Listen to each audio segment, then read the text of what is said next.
লাখ লাখ টাকা আছে, যারা এসএসসিতে পাস করতে পারেনি তারা লাখ লাখ টাকা দিয়ে ঘুষ দিয়ে তারা চাকরি নিয়েছে। আপনারা সকলেই কম বেশি জানেন। এই কিছুদিন আগে মহামান্য হাইকোর্টের নির্দেশে 26,000 চাকরি চলে গেছে। সেই চাকরি কাদের গেছে? অযোগ্যদের চাকরি গেছে। আর যোগ্য যারা, তারা কলকাতার রাজপথে দিনের পর দিন, রাতের পর রাত তারা সংসার ছেড়ে দিয়ে আজকে তারা অনশনে বসে আছে। এইরকম একটা সরকার চলছে পশ্চিমবাংলায়। তখন এখানকার মস্তান রাহুল দা কাটমানি চেয়েছে, কাটমানি না দেওয়ার জন্য তাকে বেপরোয়া মারধর করে গেছে। সেখানে আমাদের সাংবাদিক বন্ধু ছিল, সেই খবরটা বাইক নেওয়ার জন্য এখানকার আর একটা সাঙ্গবাঙ্গ তার খুঁজে নেতা তাকে আবার হুমকি দেখিয়েছে, এই খবরটা যদি ভাইরাল হয় তোমার ব্যবস্থা করা হবে। আমি তাকে ফোন করে জেনেছিলাম, সে তখন নাটক করে বলছে না আমি এমন কথা বলি নেই। এখানকার তোলাবাজ ধান্দাবাজ এখানকার যে খুদে নেতা তাকে আপনারা সকলেই চেনেন।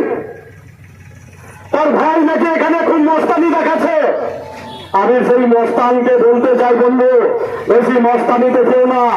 তুমি তো ছোট ছেলে শাহজাহান খানকে দেখেছো, যে শাহজাহান খান কোন মস্তানি দেখিয়েছিল, এখন তার চোখের জলে আজকে কাপড় শুকিয়ে যাচ্ছে।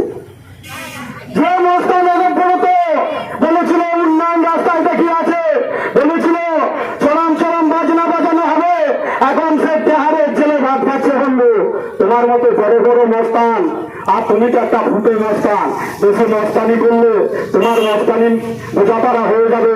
তুমি এখানকার খেত মজু তপশিলি বন্ধুদেরকে চেনো না, সে চেনে এখানকার যে আর্মাদ বাহিনী, তোমাদের যে গুরুদেব সোনাদেবা থেকে বাইক বাহিনী এসেছিল, এই বাগাসনের ছেলেরা যেভাবে তাদেরকে তাড়া করেছিল, এই মাঠে মাঠে নদী পার হয়ে ছুটতে ছুটতে হাতাতে গিয়ে লোহার গ্রামে উঠেছিল, সেই খবরটা ভুলে যেও না বন্ধু। সেই রকম যদি হতে চাও তাহলে বাড়াবাড়ি করো, আর তাহলে বাড়াবাড়ি বন্ধ করো।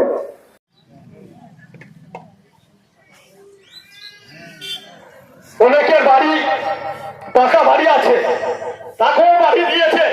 সে বাড়িটা কি করেছে? তার খামারে লেবার থাকার জন্য বাড়ি করেছে। কিন্তু প্রকৃত যার আপনারা জানেন স্বচ্ছ। আপনাদের কোথায় কোথায় কর্মসূচিটা চলছে? আজকে যে লোকসভা নির্বাচন, এই লোকসভা নির্বাচনকে সামনে রেখে আমাদের বিভিন্ন জায়গায় টিট কর্নার চলছে। আজকে মন্তেশ্বর বিধানসভা 1 নম্বর মণ্ডলের উদ্যোগে বাগাসন অঞ্চলে আমরা 5টা থেকে 6টা পর্যন্ত নবগ্রাম, তারপর 5:30 থেকে 7টা পর্যন্ত বাগাসন কালীতলা, তারপরে আমরা এখানে 6:30 থেকে 8টা পর্যন্ত হোসেনপুর বাস স্ট্যান্ডে আজ আমরা পথসভায় সামিল হয়েছি। এই কর্মসূচিতে কে কে উপস্থিত ছিলেন? এই কর্মসূচিতে আমাদের মধ্যে রয়েছে আমাদের প্রাক্তন জেলা সভাপতি সুপ্রকাশ মণ্ডল মহাশয়, আমাদের মধ্যে রয়েছিলেন আমাদের কিষাণ মোর্চার রাজ্য কমিটির সদস্য সৌমেন দাশগুপ্ত এবং বর্ষিয়াল কার্যকর্তা তরিৎকান্তি রায় এবং প্রবীণ রায়, বিভিন্ন পদাধিকারী, আমার মণ্ডলের সহসভাপতি উদয় ভট্টাচার্য, শক্তি কেন্দ্রের প্রমুখ বুথ সভাপতি এবং বিভিন্ন কার্যকর্তা আমাদের মধ্যে ছিলেন। আজকে খবর সংগ্রহ করতে গিয়ে দেখলাম যে মিলিটারি র্যালি করছে, মিলিটারি যে ঘুরে বেড়াচ্ছে র্যালি করছে, এই ব্যাপারে আপনি কি বলবেন? এই ব্যাপারটা হলো, এই পশ্চিমবাংলায় নির্বাচন তো সুস্থ নির্বাচন হয় না। এর আগে পঞ্চায়েত নির্বাচন গেল, সেই নির্বাচনে তৃণমূলের হারমাদ বাহিনীরা যেভাবে সন্ত্রাস করেছে, এখানকার যে সমস্ত পঞ্চায়েত সমিতি এবং জেলা পরিষদ, ওরা এই তৃণমূলের হারমাদরা বুঝেছিল যে আমাদের দখলে থাকবে না, তাই বিজেপির কাছ থেকে ছিনিয়ে নিতে গেলে মানুষের গণতন্ত্র অধিকারে ছিনাতে পারত না। কারণ ওরা গায়ের জোরে প্রভাব খাটিয়ে আমাদের ওপরে অত্যাচার করে ওনারা এইগুলোকে দখল করে রেখেছেন। তাই আজকে এই পশ্চিমবাংলায় আমাদের মিলিটারি এবং কেন্দ্র বাহিনী ভরসায় আমরা নির্বাচন করতে পারবো। কারণ এই পশ্চিমবাংলায় এমন সন্ত্রাস তৃণমূলের, সেই সন্ত্রাসকে মোকাবিলা করার জন্য আমাদের কেন্দ্র বাহিনী প্রয়োজন আছে। তাই কেন্দ্র বাহিনী রয়েছে, আমরা সুস্থভাবে ভোট দিতে পারবো এই আশা করি। কেন্দ্র বাহিনী সামনে রেখে সুস্থভাবে ভোট নির্বাচন করতে শেষ হবে বলে মনে হচ্ছে। আমরা তো আশাবাদী যে নির্বাচন কমিশন যে সিদ্ধান্ত নিয়েছেন যে কেন্দ্র বাহিনীকে দিয়ে ভোট, কিন্তু এখানকার যে সমস্ত পুলিশ প্রশাসনকে মমতা ব্যানার্জি কিনে রেখেছে, তাদের গুন্ডা পুলিশ আজকে তৃণমূলের দলদাসে পরিণত হয়েছে। আজকে বড় মস্তানকে বলতে গেলে তৃণমূলের এটা হচ্ছে পুলিশ। তাই পুলিশকে দমন না করতে পারলে এখানে শান্তিভাবে ভোট হবে বলে আমার মনে হয়। মন্তেশ্বর বিধানসভা আপনার কত ভোটে জয়লাভ করবেন আশা করছেন? মন্তেশ্বর বিধানসভায় আমাদের যে প্রার্থী দিলীপ ঘোষ, এই বিধানসভা থেকে আমরা 25 থেকে 30,000 ভোটে আমরা দিলীপ ঘোষকে জয়যুক্ত করতে পারবো, এই আশা আমাদের আছে। গত পরশুদিন বর্ধমান দুর্গাপুর লোকসভার বিজেপি প্রার্থী মাননীয় দিলীপবাবু দেখলাম শ্রমিকদের সঙ্গে ধান যাচ্ছে, এই ব্যাপারে আপনি কি বলবেন? উনি শুধু শ্রমিক কেন, মানে উনি মাঠে ঘাটে উনি সংগঠন করার একজন কারিগর। উনি মোটামুটি ওই 12 থেকে 15 বছর বয়সে এই সমাজ সেবকের সঙ্গে যুক্ত আছে। উনি সমাজ সেবা করতে করতে উনি নিজের সংসার ধর্মটা পর্যন্ত করার সময় পায়নি। এইভাবে উনি প্রতিনিয়ত কর্মীদের সঙ্গে মাঠে ঘাটে উনি কাজ করেন।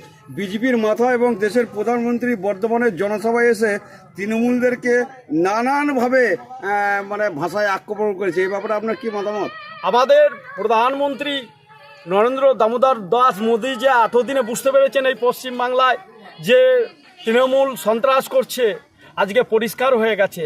কিছুদিন আগে যে 26,000 যে চাকরি প্রার্থীদের চাকরি বাতিল হয়েছে, অযোগ্য চাকরিদের চাকরি বাতিল হয়েছে, আর যোগ্যরা আজকে রাজপথে বসে আন্দোলন করছে, চোখে জল ফেলছে। এবং সেই কান্না আমাদের যশস্বী প্রধানমন্ত্রীর কানে উঠেছে এবং চোখে দেখতে পাচ্ছেন। সেই সম্পর্কেই উনি বলেছেন এবং আগামী দিনে উনি আরও কঠোর ব্যবস্থা নেবেন সে কথাও বলেছেন এবং যোগ্যদের পাশে থাকবেন সে কথাও উনি বলে গেছেন। আপনার নাম পরিচয়? আমার নাম ঝুলন হাজরা, মন্তেশ্বর বিধানসভা 1 নম্বর মণ্ডল সভাপতি, ভারতীয় জনতা পার্টি। আপনারা স্ট্রিট কর্নার করতে গিয়ে আপনারা মারপিট করেছিলেন, মানে বিরোধী দল কেন করেছিল, কি জন্য করেছিল? আমরা তো ধরুন মারপিট করতে যাই না। ভারতীয় জনতা পার্টি এমন একটি দল শান্তিকে পছন্দ করে এবং সুষ্ঠু সামাজিক গণতন্ত্র প্রতিষ্ঠা করার জন্য অন্য রাজ্যে আমরা দেখবেন আমরা নির্বাচন কমিশনারের পারমিশন নিয়ে ওনাদের যা সিস্টেম সেই অনুযায়ী আমরা স্ট্রিট কর্নার করছিলাম। বেলিজুরি গ্রামে ওখানে আমাদের প্রতি আক্রমণ করা হয়। তারপরের দিন খড়মপুরে আমরা স্ট্রিট কর্নার করতে যাই, আমি বক্তব্য রাখতে যাই। টিএমসি নেতারা চুরি করে জেলে আছে, এটা আমার বলা যাবে না, এটাই আমার অপরাধ। ওনারা লাঠি নিয়ে আমাকে মারতে আসে কর্মী এবং এমনকি যে একজন অফিসার ছিলেন সে অফিসারকেও মেরেছেন, উনি বাধা দিতে গেছেন বলে। এই তো পরিস্থিতি আজ আমাদের পশ্চিমবাংলায়। কারা মেরেছিল আপনাকে, নাম কি তাদের? নাম আমাদের ওই গুন্ডা বাহিনী, টিএমসি সন্ত্রাসবাদী গুন্ডা বাহিনী যারা আছে। আপনারা অভিযোগ করেছিলেন থানায়? আমরা থানায় অভিযোগ করেছি। কি বললেন ওনারা? প্রথম দিন বেলিচুরির যে টোটন শেখ ওনার নামে অভিযোগ করা হয়েছে, ওনার অভিযোগটা নিয়েছেন। পরের দিনের অভিযোগটা আমাদের নেয়নি, তার কারণ পরের দিনের অভিযোগ যে ইয়েটা ছিল সেখানে আজ আমাদের কুসুম গ্রামে যে শাহজাহান সে তার নেতৃত্ব হয়েছে। কারণ ওখানে নিলে বড় মাথা চলে আসছে, হয়তো প্রশাসনের যে অফিসার আছেন ওনারা ভয় খাচ্ছেন। পশ্চিমবাংলার অবস্থা তো জানেন যে পুলিশ চেয়ারের তলায় ঢোকে, তারা কি করে কমপ্লেন নেবে বলুন? এই যে দিলীপ লোকসভা কেন্দ্রে প্রার্থী দিলীপ ঘোষ সেই দিন তার পরের দিন এসেছিল, ওনারা কি সাহস দিলেন আপনাকে? ওনারা বলেছেন দিলীপ দা তো আমাদের আজকে ধরুন আজকে 18টা কিন্তু জ্বালানি ফুরিয়ে গেলেও 2019-এ 18টা সিট সে এবং কিন্তু পুড়ে যায় না। 21-এ যে 77টা সে মাঝ আকাশে বিধায়ক উনি এনে দিয়েছেন। উনি একজন লড়াকু নেতা, উনি সার্বিক পশ্চিমবাংলার চিত্র উনি জানেন। উনি কথাতেই বলেন আমি 250টা কর্মীর গলায় মালা দিয়েছি। তো উনি যেভাবে দেখেছেন উনি সেইভাবেই জবাব দিতে বলেছেন আমাদের। উঠতে থাকে, যে ঠাকুর যে ফুলে সন্তুষ্ট আমরা সেই আমি এই দুটি উদাহরণ কেন আপনাদের সামনে আপনার নাম রাখলাম? পরিচয়? আমার নাম পিলেশ্বর চ্যাটার্জি, আমি জেলার রকেট হচ্ছে যুব মোর্চার ভাইস প্রেসিডেন্ট।